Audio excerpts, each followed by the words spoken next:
Well, we're looking at an accumulation of my crimes. What I begin with is the stuff that I considered most interesting after I did G.I. Joes. And I'm looking at the alien from the third movie, the one that most fans hate. It was directed by David Fincher, who's a very good director.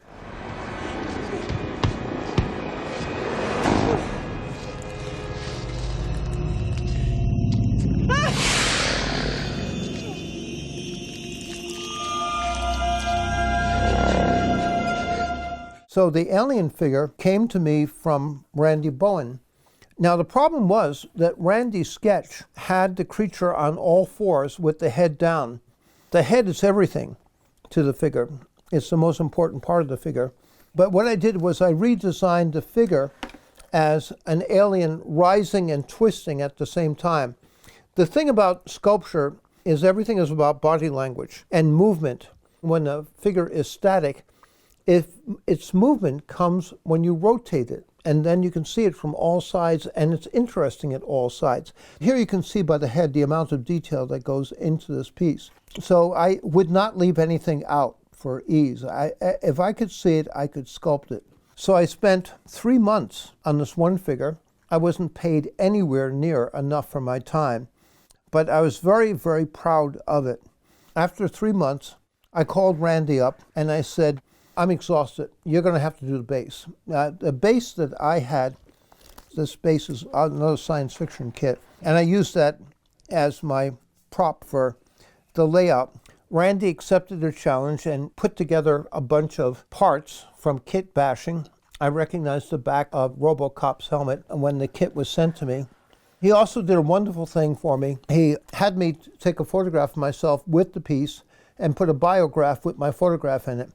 We sculptors work anonymously with just about everything that we do.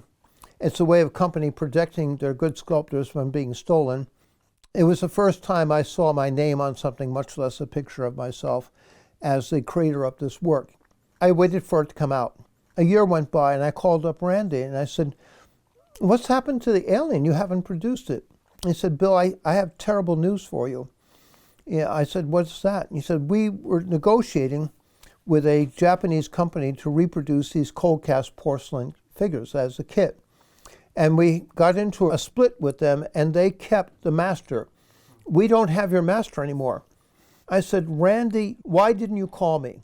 And I said, Randy, I never do this, but this figure was so complex that I made a set of rubber molds of each of those parts. And what I'm going to do for you now is I'm going to cast you a new master. And he was so grateful. And the kit came out, and people have them, but they're afraid to build them. That's how terrifying the sculpture is. On this page, Dark Shadows was a TV soap opera in the afternoons. Terror stalks the night. Compelled by desires I cannot control to commit acts which sadden and repulse me. I've got a madman out there. Welcome to the world of Dark Shadows. I never bothered with it, but this guy was making product to appeal to the fan base. So I made some 3D sketches, which are rough poses of Barnabas Collins at the graveyard. And I made 3 study models, and I sent pictures to my client and said, which one would you like? And he picked out one. And that's what you're looking at here. And there's a gravestone, character Sarah Collins, and her date of birth and her date of death. Apparently she was a child. There is another gravestone, and I've signed my name with date of birth, but not date of death. That's yet to be carved in. That got them launched, and then they wanted to go back and do the original Barnabas Collins, which was played by an actor named Jonathan Frid. Julia, do you believe in the existence of vampires? You're not really serious. But he is, Julia. I command you to come to me! Barnabas Collins, vampire. So we did a kit for that as well. Now the big problem was that the fans of Dark Shadows were not model builders. So I did wind up doing a portrait that was cast as one piece for the collectors of Jonathan Frid. Now we move on to another collectible, the collectible that sent me screaming from Garage Kits.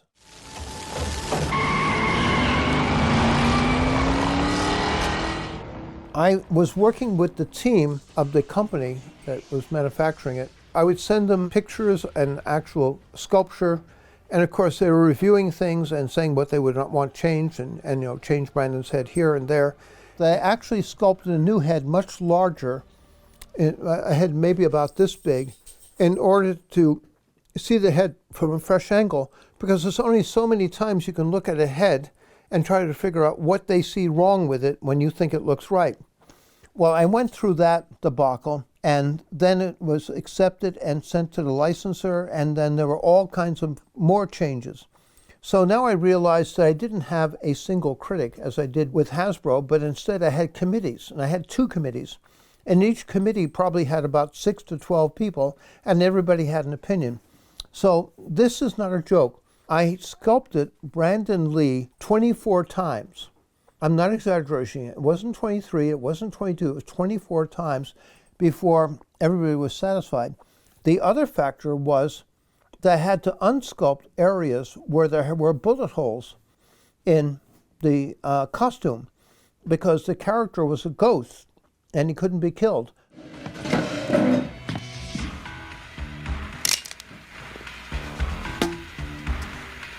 Take your shot, fun boy. You got me dead bang. But he wore Fruit of the Loom, and so there were holes all through it, and they want that all patched up. The licensor turned out to be Brandon's mother, who felt the film was too violent, and we had to take the violence out of it. And I said, well, that explains the problem I had with Fruit of the Loom. So it was maddening, but I decided for what they were paying me, it wasn't worth the time and the effort. All right, now we move on to the kind of sculpting I did for competitions. They're totally original. This one was done for a manufacturer who showed me a painting by Charlie Russell. It was this Indian woman at a stockade who gave the appearance of being possibly a prostitute. But he looked at that face and he said, could you sculpt that?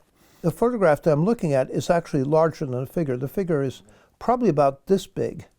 And I got it for him. He was thrilled with it. That is the story with that. That was manufactured as a metal kit that you would put together and paint. That was mostly the hobby. This is a competition piece over here, the pirate. That was inspired by a pirate that was done by a Canadian modeler, Peter Twist, who also did some G.I. Joes. These are competition pieces. These are mermaids. I was not so bent on military miniatures as I was with traditional fantasy. I was inspired by a book called Fairies that was written by Brian Froud and Alan Lee. They're wonderful illustrators. And it was inspired by something I saw at the Eastman Museum of Art. The abstract work rotated. It was basically a wire of different thicknesses, and it joined up again. And I went home, and I took a pencil, and I drew a curved line, and then I drew an S-curve in it. And then I conceived of this mermaid, which was the curl of the body and her reaching out and touching the dolphin and the arch over here, all came from a piece of abstract work of a bent wire. The idea of movement comes first, and then the subject comes in that suits the overall sense of movement. The figure to my left is the first one I did, and the mermaid was sculpted as a competition piece, which meant I wanted not to be limited by reproduction needs. And so I wanted to sculpt something that would be impossible to reproduce and therefore give more freedom of movement in the sculpture. But the real genesis of it was the idea of flight, movement in air, unhampered. When you look at a bird, it doesn't really convey the sense that it is floating in space. It's very blah. But then I came back to the Fairies book, and I was looking at the mermaids, and I realized the tail of the mermaid has wonderful potential, and the hair floating underwater. And this mermaid was done from a live model, a neighbor of mine who modeled for me. So that's a real face. And the hair, I went to a theatrical makeup store and bought wool, which was used to make false beards. And then I had made a skull cap in plumber's seal and punctured it with holes and actually rooted all the hair into it. Now the next problem was, how do you control the wool? How do you get it to go and stay where you need it? So I conceived of a simple formula of alcohol and rubber cement that allowed me to paint the hair, and it became invisible, but like a hairspray, it held everything together. To this day, everything that was combed and put into place has remained in place. This figure is mounted on a piece of actual coral, and there were pieces of seaweed that I've broken off of this that were glued on to hide the wire. In this case, with the dolphin's fin is connected to the coral, and the figure's hand reaching out has another connection, so these can be taken apart for travel. Here it is. And you see, I didn't lie to you. The hair is still exactly as you see it, green hair. The whole idea is the sense of movement. This is pretty much at the beginning of my career in competition sculpting, and it was very well received. It was something that you would not see any other place, mostly because of being able to sculpt it in such a way that they'd never be able to do it as a kit. Is that the Brooklyn building? No. The architectural model is one of several special projects that were done for a very famous artist, a sculptor, Louise Bourgeois. Over a period of 20 years, I would get calls from her foundry who cast her work and worked with her very closely. Louise was a concept sculptor, and she would not be limited to her skills. If she needed something for her work that she couldn't do, she would find somebody to do it. This particular piece of architecture is the rectory of a Protestant church on West 28th Street. This is what she would see when she was looking out her front window. Everything about Louise Bourgeois' work was based upon her own life. Everything was symbolic of her life. The first building I did for her was the home that she grew up in France. She was in a very well-off family, and it was a French chateau. She had the model on the center of a table with a fence around it, and above it was a hanging guillotine blade. When I saw the piece, I said to Bob, it was in his foundry, I said, she didn't have a happy childhood, did she? More commercial work for the military miniature hobby. Magellan and Tutmosis III. Tutmosis III was sold as Ramesses II. These kits were made for a company in France, Lussemnier. This is a figure of a French soldier at the time of Joan of Arc. That came from a French artist. I'm going to go through this a little bit more quickly. These are commercial jobs. These are like G.I. Joe heads for 12-inch dolls, except they weren't made for Hasbro. They were made for Totsi Toys. And so it was a ripoff. And so here's what the original wax looked like, and then the painted version, which was painted by Robbie Stillerman. And this is a black head, and there was another head, but it's not in here. In the sculpting of this head, there was a period, which happens more often than I like to admit, where I'm getting to the head that I'm supposed to be doing, but I'm passing through Kevin. Kevin Bacon is in every head I've ever sculpted, but you have to sculpt past him to get it. So that's 7 degrees for me of Kevin Bacon. Now we're into G.I. Joes.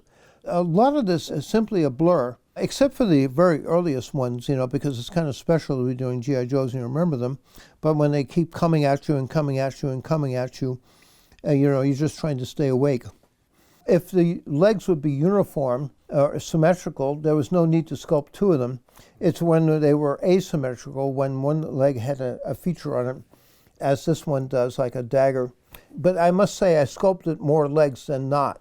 This was rather rare to do one that had a universal leg. If a figure was highly detailed, it would go to 3 weeks, sometimes 4 weeks. But I never delivered except under deadline. My art directors always got their work much earlier than they would have expected, except they came to expect it, and then I had to do other things to surprise them. Well, of course, helmets had to be sculpted to the head, make sure it fit properly. And it's in 2 parts because that would have to be molded in 2 parts and then glued together.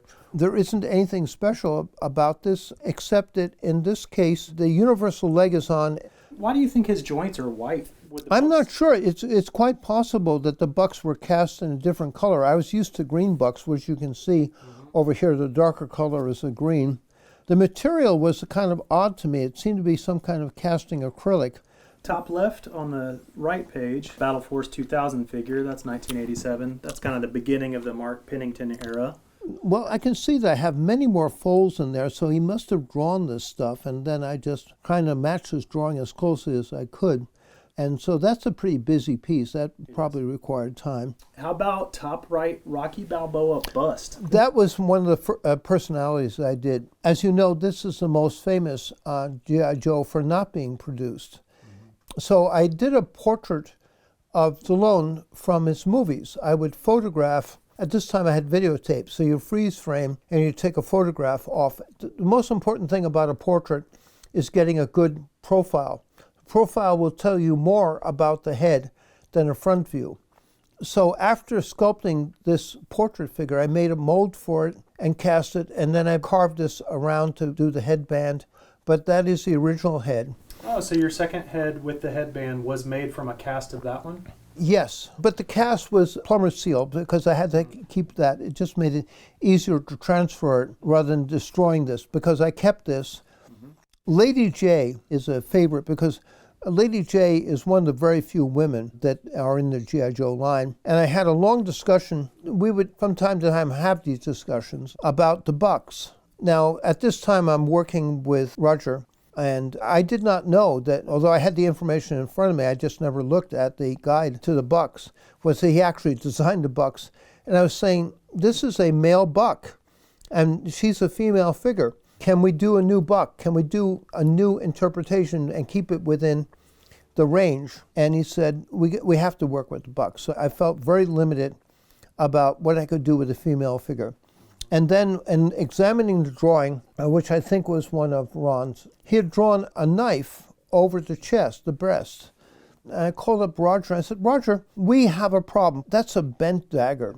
Let's get rid of it. Let's move it to the leg. Is that okay with you? And he looked at it and said, you're absolutely right. That's fine with me. So we put it right down on indisputed that. It was one of the very few times where I could institute a change because I recognized something that was just too stupid. So I got so bored with doing these things that I went to 2 epoxies of different colors, which broke up the monotony of it and made it easier to read. Also, with the detailing, it made it easier to see where you needed to clean it and make it a little bit sharper. So it actually was a very practical thing. But it really came out of, oh God, I'm doing another G.I. Joe, God help me. It's interesting, being a World War II buff and just a history buff in general, this helmet has a strange resemblance to German World War II helmets, also World War I. Not the same helmet though, but very similar. And I see here that I also had done a backpack. I normally didn't do those things, but in this case they asked me to do it. I mean, I did all the stuff with Recondo, the first figure, because I think they wanted to see what my talent was. But that kind of thing would usually be done by a staff sculptor. Obviously, again, this lace boot was a universal. It would go on the other side as well. Let me talk about Ron Rudett.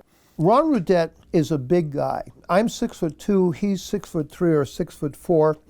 And I talked to Roger, I said, for God's sakes, why don't we do his body as he is? He thought about it for a bit and he said, no, we'll use the traditional body parts. But we had talked about carrying the resemblance beyond the face to make Ron stand out as a unique figure. I fought for it, but I lost the battle. This has a very interesting story. Now, there are different versions of this story depending on the storyteller. So I'm going to tell you the true story of bats. Bats came out of a conversation with Roger Avery. Roger would come down to New York City, to Manhattan, and to the toy building or whatever, and I came in from Flushing to meet him, and we were on the east side of Greenwich Village, and we were very close to New York University. We were in point in front of Cooper Union, which is where Lincoln gave his speech on the Emancipation. I was doing work with American Banknote, and I thought, wouldn't it be really neat to take my art director, Steve Kravitsky, and get him together with Roger and create something with a hologram. And I made this point to Roger about a holographic foil that would be the inside parts of an android. So I specified that he'd be a mechanical man, therefore the need to have a feature that would be so special because the foils would be special. They were very new at that time and not used beyond security work. Roger loved the idea. He said, is that something you're going to claim later? In other words, it was like copyright infringement. I said, no, that's not my purpose here. My purpose here is putting your company together with American Banknote and creating something that has never been done before. And he said, I love the idea. So that's as far as it went. I did not design the figure. I just designed the concept. And I worked on the sculpture as you see it here with nothing in there. That's the area that the foil would have gone into. But when the figure came out, it had a lenticular, which was in color, by the way, which was something you could not do then with holographic foils. And it looked great. It was called Bats. And I hear that other people claim that they designed Bats, and maybe they did. But I had the first gem of the idea, and I'll stick to that to my death. There's not much to remember about this except that the face was covered by the underwater gear, and that was a lost opportunity to me for character development. This pilot may have been based on Polaroids sent to me of one of the workers there. I never knew who I was sculpting. I just knew that they were behind the scenes. He's got one of the rare smiling faces. Well, I probably got a smiling Polaroid, you know. Well, this was a tremendous relief to me because this was a new way of doing G.I. Joes, and they started to do this on a regular basis of sending me Polaroids of people or very bad photographs. And then I was able to produce faces that look real to me. All the other faces that I have been doing are generated from artwork, and they're kind of generic faces with little twists and turns there to give them personality and identity. But here I was working from genuine identity. And God knows that when the guy got his figure and he found out what he looked like, he probably wanted to kill me. But still, it was so refreshing. And I think it made a big difference to the line that we were actually working from real people. I can't remember this being from a Polaroid, so I think it is a made-up face. The funny thing I remember about Footloose is the card art on it was very good. The concept art was very good. I can't remember who the artist was, but... George Woodbridge, I believe. Well, that would be why I remembered it, because George Woodbridge also illustrated for military costume, and I knew his work, and he's a damn good draftsman. He also lived in Queens, but I never found out where. I would have, sadly, he died before I had the opportunity to meet him and shake his hand and tell him how much I admired his work. So that's Payload. Yes, this is the astronaut. Yep. And that was a ball to do. I can't remember if we worked with a real face with that. But of course, our astronauts were heroes, and he had to have a heroic face. And I had a lot of fun with the space helmet because it was very demanding. Each year you had to top yourself. I mentioned to you earlier, which may or may not get used, about Justin, who was one of the kids in my neighborhood who would bring me drawings. And at that time, the F-14 was out and very, very popular. In his drawings of things to do, he had an aircraft carrier. And I said, Justin, it's a wonderful idea, but you don't understand how big this thing would be. It would just be beyond Hasbro to do something like this. It was, you know, and I sent this stuff up that kids would give me, and I'd get them returned. We can't take this. We can't even show it, okay? Well, so 2 years later, Justin got his aircraft carrier. I think he must have been the happiest kid in the world. And to this day, would say I was responsible for that, and I hope he was. At this point, I have to apologize for this photograph being so small, but I believe this is the Cobra Emperor Serpentor, which was designed by Ron Redette.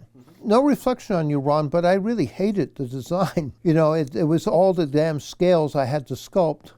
I have to apologize and explain to you when you're looking at these things. These photographs I took before mailing a piece out as a proof of the project being completed. So they were just laid on a table or laid on a blanket or whatever, and I shot down on them, no special lighting. It was simply to have proof that the work was done in case FedEx screwed up. And therefore, this is what you're looking at right now. Had I known, I would have taken the time to do much better photography on them. Tunnel Rat was Larry Hama. He was the only guy I met, and I went to his office with my Nikon and took the pictures that I needed to do a good sculpture. He basically stood still and turned, and I went 8 photographs around his head for all angles. He was delightful, absolutely delightful. I think he really enjoyed the idea that he was going to become a G.I. Joe. He certainly had earned it. And I thought he was quite a gentleman, and I thought we would have a great deal of fun if we could get them together, but it was never possible to do that. General Hawk was a good sculpt for me because it was closer to reality. His uniform was really more military and less fantasy. And the new helmets that were being used were the Kevlar helmets. And I borrowed a Kevlar helmet and had my friend Ed Dietrich wear it for me and photographed and worked off of that. How often did you reference things like that versus the control drawings that you got from Ron Rudat or Mark Pennington? Not very often, because not much of it was real. But if there was something that was realistic, I would look at the reference source, because I had many books on weapons for the Vietnam series that I did for Gateway Hobbies. This is Gyro Viper, the helicopter pilot for Cobra. Yeah, well, this is one that you admire, and I can see why, because it's like he needs to iron his clothing. The level of detail is not difficult to do. Basically, I had gotten some wax modeling tools and reground them to my needs to sculpt figures. And when the plumber seal begins to set and firm up, you can make these impressions in there. And I actually had one of the kids in the neighborhood do, not on this figure, but on another figure, do impressions of fabric folds. And then the next trick was to take a watercolor brush and wet it down and rub it on a bar of soap. The soap is used as a separating medium more than anything else, so that when it's passed through the putty, that it doesn't stick to the putty. And then more importantly, that the putty doesn't ruin a very expensive watercolor brush. So there you soften the folds to remove the sense of the tool. You never want to leave behind a mark that betrays the tool that was used to make it. And fabrics do not fold sharply except if they're vinyl or particular types of fabric. But it was very appropriate to this figure, and it was great fun to do all that stuff and make sure that they were lined up for mold parting. And here again, there's the example of the secondary putty, A plus B putty. Its color was very helpful to relieve my boredom and also to get even cleaner sculpts. The top left is Rampart. That's from your final year on the line. Oh, yeah. The Defender being one of the last figures, the folds are nice and crisp and very well done. Everything is well done about it. I was saddened to have to put a pair of goggles on him and hide his eyes and just have a mouth and a nose visible. Sergeant Slaughter, do we sculpt him the way he looks, or do we give him a bodybuilder body? And I think we have two sets of bottoms because there are variations in this figure. I think the reason there were two of them was there's a change in the belt buckle. On the left, you have the Eagle Globe and Anchor belt buckle. And Yeah. on the right, you have the more traditional belt with just a clasp. Yeah, well, of course, that would be the Marine Corps belt. And I think they were going to put it on his top hat. So I think they were considering either putting that up there or putting his rank up there. Yeah. It's also, that type of hat is also known in the West, but the late period of the West of the 1880s, 1890s is called a Montana hat. When I look at this figure, I'm reminded of Justin again. One of his drawings was a fisherman, G.I. Joe. I always looked at this hat and thought about Justin's drawing of a fisherman. I don't have photographs of everything. There was a lot of material that got tossed along the way. So he was the Sea Ray pilot. He was a Cobra driver. Sea Slug is his name. And then there's two more Serpentor. Yeah, right. Well, you see, I gave a lot of attention to Serpentor because a lot of work went into it. It is a Cobra head, as you know. I guess if you're going to be the head of an organization called Cobra, you should dress like a snake. I just followed Ron's artwork. Oh, this is a cursed job. This is Roger Avery's idea of a joke.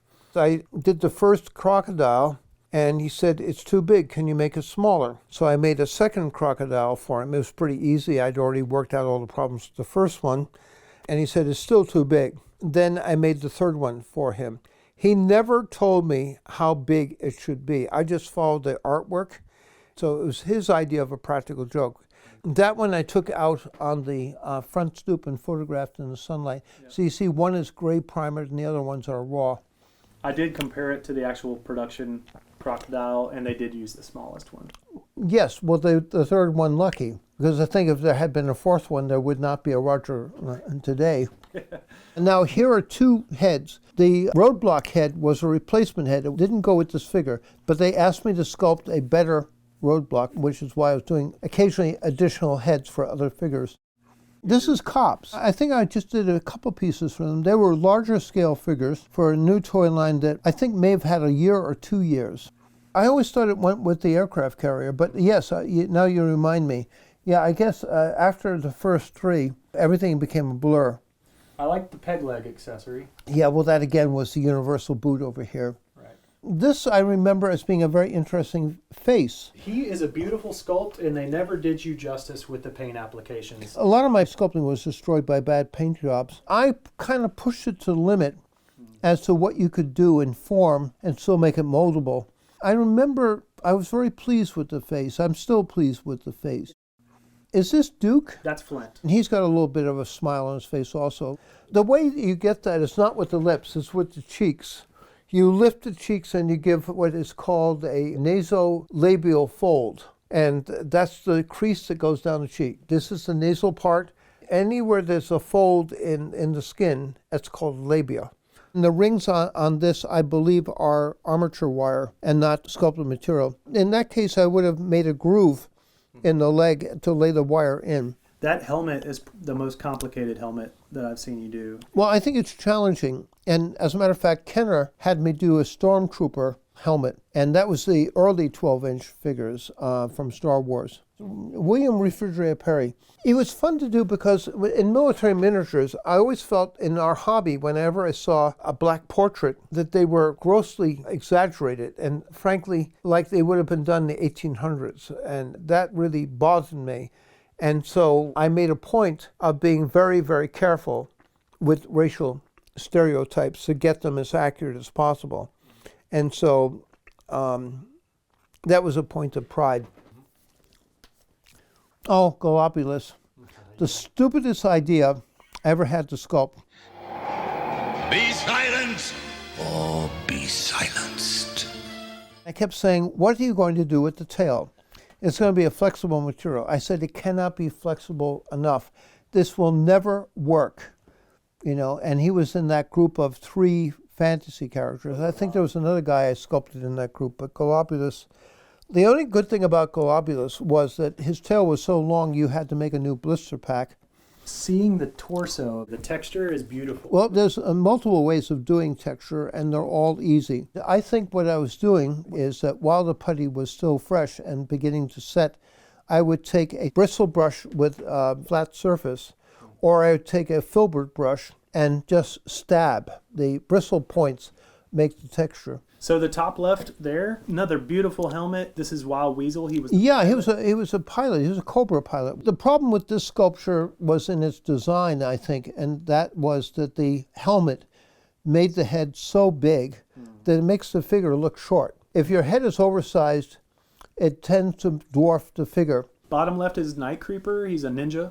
Again, this is late in the game because of the use of 2 colors. I think that one of the saddest things I had to do was Jinx, because she was entirely covered, you know, and she was red, which was incredibly dull. And her face had no identity whatsoever. I think there was a possibility of eyes being seen through it, but it was like a masquerade in the sense that it would have no personality. As my blind ninja master used to say, "Ha!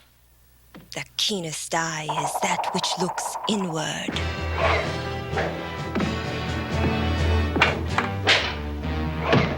Yay!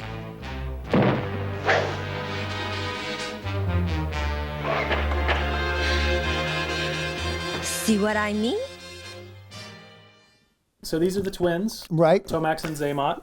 2 different, they were twin brothers, and I sculpted 2 heads, and they differed in expression, but they were twins. And the only difference in them were the heads, so we knew that they would be identical. Here's Roger Avery. Roger was my boss, and I loved the guy. He was the most competent art director I worked with. He was the first major art director I worked with, and he set a standard that no other art director could come up to. He himself was a sculptor. As I said, he designed the bucks. He was a very sharp guy, and I did a very lifelike portrait of him. I had the photographs I needed to work from. I knew the guy. I took special care because of my respect for him. And when the toy came, I didn't even realize that they had sculpted a beret on him. And maybe it's my face, maybe it's not my face, because once they paint them, the sculpture disappears under the paint. But he was one of the guys on the staff, and that was, I think it was the beginning of sculpting people. This is the one that I got a nasty letter from the art director, Ken Ellis. He sent me a letter, and it was a rebuke of how the work was suffering, and maybe I was burnt out. Well, I never received a letter like that from any job I'd ever done, and I took it to heart. And what I did was I went over to my local print shop, and I asked them to make a plaque out of the letter. And my printer looked at it, and he said, "Why would you want to have this permaplaque, this really heavy criticism?" I said, "This is a letter that I want to hang in front of my work desk to refer to and not take it for granted, because this guy is critical of my work, and I have to look at my work and make sure that it's beyond criticism." The reason I remember this one in particular is not so much the letter, but the fur hat around the figure was the first time I was doing that, and I was having a lot of fun sculpting the hair. So while I was doing the best I could, I got a letter that said, "You can do better," or "You should do better." This is the thing. I didn't know what was happening in the politics of the company, and the corporation was in, and they were saying, "Lose your sculptors. We're not going to use them anymore." And maybe Ken felt it was too hard for him to tell me, "We can't use you anymore," but he wanted to give me a series of critiques that would make me feel that I was not up to, that I could no longer do the work. But I kept going to the end. And of course, the work became less and less until there wasn't any more. Yeah. So Crocmaster is bottom left. That's the one. Yeah, with the three crocodiles, all three crocodiles right there for this guy. Well, he was fun to sculpt. He looked like a science fiction character, The texture on his chest, he looks like a horror guy. Yeah, exactly. I had a lot of fun doing that and keeping it clean. I think what I did was I made patches of the putty and put them into place and shaped them with my fingers. All I had to make sure was to make sure that the mold would be able to pull it out. I wasn't trying to be exact to the drawings. I got the essence of the drawings. The rest you've already seen. So now we're moving on to other brands, other lines. This is your Visionaries hologram work. Well, there's still one more G.I. Joe top right. Okay. What are we looking at? He was the silent operations ninja type guy. I think he was based on a real face. I'm not sure. The ribs are really cut. Like he's a lean guy. It showed in the artwork, and I kept the plumber seal closer to the armatures, and may have even shaved off some of the armature to get that look. Mm-hmm. The armature in a figure is only to support the material. It is not that you must make everything thicker. If the armature presents a problem, I would carve it away in order to keep the figure better looking and still function properly for mold making purposes. Now here, when they did Visionaries, I never did any of the figures. I don't know who sculpted the figures, but of course they knew that I had a background in doing holographic sculptures. They're attacking! Use your mind control power! They've stolen it! Now I'll control their minds! And my magical power will shake the earth! Visionaries, knights of the magical light! So these are all incredibly small. Here you can see a quarter next to this sort of Neptune character with sharks in the water. And I was very proud of doing these things because it was really demanding. I did many more of these, but didn't photograph everything or lost the photographs. This was Zin, the intergalactic ninja, and this was the big bad guy. He is a big bad guy. I knew the character as Lord Toxin. And at this time, there was a new ooze that you could squeeze out of a toy. Now, I had done this for two toys. It was Lord Toxin, and the other one was for the first Venom figure. That also had a thing of black ooze. I don't know what you were supposed to do after you oozed it, because we were supposed to collect it all, put it back in, and ooze it again.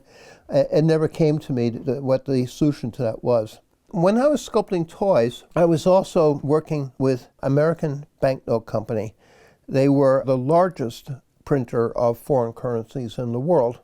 And so they were obsessed with security and anti-counterfeiting. And they had developed what became known as holograms. And the purpose of the holographic foil in the beginning was to be placed on credit cards so that they could not be copied. You couldn't forge them.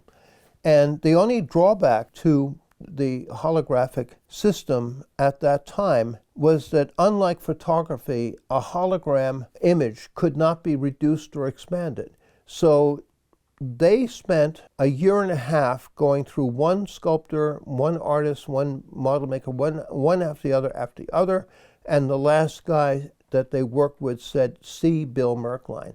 And so the first work I got from it was the Seal of Haiti, of all things, because it was an incredibly complex model to be built on a disc the size of a quarter. And for a long time, I was sculpting things and they would not tell me what it was for. That, again, is security. So here we have two of the holographic models. What you're looking at here was done for American Express. And you can see in comparison to my finger, it's actually larger, considerably larger than the actual sculpture. Now, a hoplite was an ancient Greek soldier from the upper classes that could afford armor and helmets and all that kind of thing. And that is on your American Express card. American Express felt they were not being counterfeited as much as other companies, and they didn't go for it.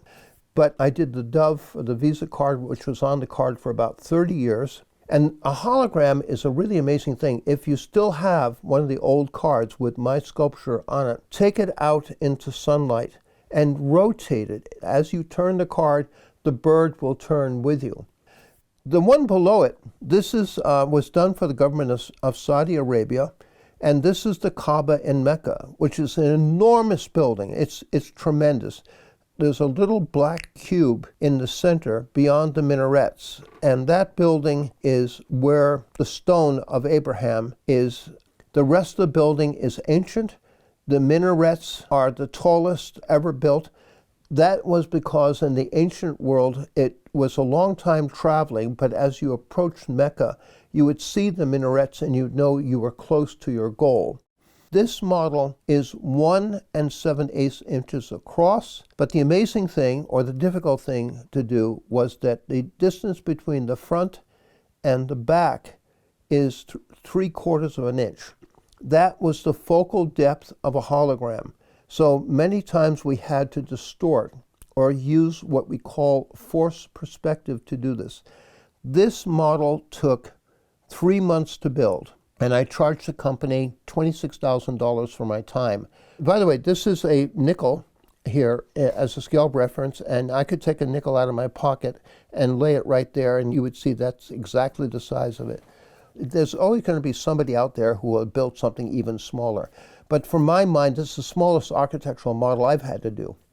All right, we're going to move on. This is the cover sheet from the National Geographic of March 1984. And the only way you can see this properly is with the flashlight here. Here was the first time that the general public ever saw a holographic image, which became very popular in many purposes besides doing anti-counterfeiting. They were sometimes used in book covers and even in trading cards. There were people in the toy business who were also scouting our military miniature shows, our historical figure shows. And what I have here is the last grouping of figures. And when I say the last grouping of figures, this dates back to around 2010. Well, the George Washington figure was originally planned to be a single standing figure, and I was sculpting horses at the time. So I said, well, I'll do them mounted in the winter. And I said, oh, if I'm doing mounted in the winter, because this is like a different clothing, I'll do a scene from Valley Forge. And so it expanded into a group. And here you're looking at some of the shots of the individual parts coming together. This is an officer that he is talking with. There's Washington on his horse, looking down and listening to this guy. He's got a wonderful European pipe there, so that suggests that he might have been one of the immigrants that came to fight in the cause. Here's a group setting of a group of soldiers who are coming out of the woods. They've been hunting. Here's a kid who is squatting down, and he's got a blanket wrapped around him. And here is a black man holding a deer that had been hunted down. It's a young deer. Had to research the weight of a deer to see if this could be done. So I found that you could be done if you had a really strong guy. And the hunter, he's in the uniform of the Philadelphia Associates, and that's what a militia group called themselves in that period. So they were at Valley Forge. And you can see the other officer in the background. And in this shot, you can see the two figures grouped together, the youngster and the hunter, soldier. And of course, they are looking across the field at Washington having a discussion. Here are some shots, long shots that were taken outdoors because the outdoor lighting is so much better. Here you get some kind of sense of the grouping of the figures. And you see there's a distance between these guys here and these guys over here. Now, in our hobby, this is a no-no. You want to group figures together. But I began to think about the power of negative space. Now, negative space is something that I deal with in painting. Positive space would be the figures. Negative space would be the distance between them. There's Valley Forge. They have no idea at this time if they're going to survive the winter, much less win the war. And so these guys are coming out and they see their commander-in-chief having a discussion, but they hold back. They're not going to crowd in because he's not like a celebrity. He's the guy who their future is dependent upon. The future of these men's lives are in the hands of this one man on his horse. That was the message I wanted to say. So that was the thinking. And you have to think a great deal about what you're doing and why you're doing it.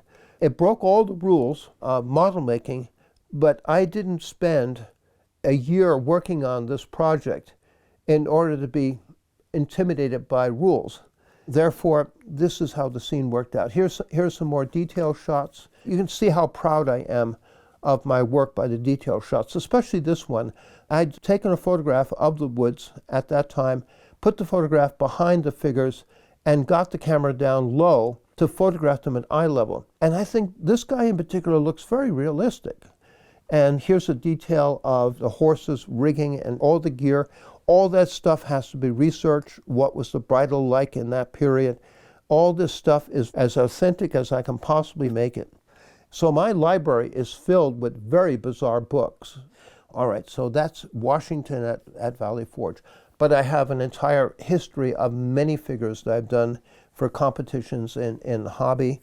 And I would say that the most wonderful thing about my hobby is you find the people who do the same thing that you do, and they look at your work and they know what it took to get to that point. It's like when you guys get together and have your conventions, you know you're not the only crazy guy in the room. Well, we do the same thing. We get together and we have conventions and we talk and we know how difficult it is and how insane we are to do this. This is the material that I think applies most to the G.I. Joe era. So we'll move on to the serious part of my life. This part of my life, clay was play. And the play part of my life is what gave me a livelihood. The passion of my life has been oil painting, which I started in oils when I was 12 years old. But more about this next time. Next time on Portfolio Time with Bill Merklein. Thank you all.